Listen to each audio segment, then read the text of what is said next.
बिस्मिल्लाहिर्रहमानिर्रहीम। दीन इस्लाम चैनल के नाजरीन, अस्सलामु अलैकुम वरहमतुल्लाहि वबरकातुहू। आज आपके साथ एक ऐसी दुआ शेयर करने लगा हूँ कि जिस आदमी की जो भी मुश्किल हो, जितनी भी बड़ी मुसीबत में वो पड़ा हो, तो अगर वो ये दुआ पढ़ लेगा तो उसके सारे मामलात हल हो जाएंगे इंशाअल्लाह। तो दुआ क्या है? ला इलाहा इल्ला अंता सुब्हानका इन्नी कुन्तु मिनज़ ज़ालिमीन।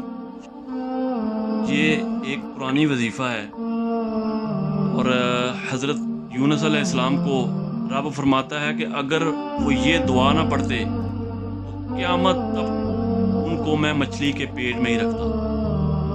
क़यामत तक वो मछली के पेट में ही रहने थे अगर वो ये दुआ ना पढ़ते। तो इसलिए ये दुआ अगर आप पढ़ लेंगे, अगर आपको रिज़्क़ की तंगी है, अगर आपको कोई और माली परेशानी है, जिस किस्म की कोई परेशानी है, तो ये जो दुआ है ये इस तरीके से पढ़नी है कि इशा की नमाज के बाद शुरू में 7 दफ़ा दुरूद शरीफ पढ़ लें, उसके बाद आखिर में भी 7 दफ़ा दुरूद शरीफ पढ़ लें।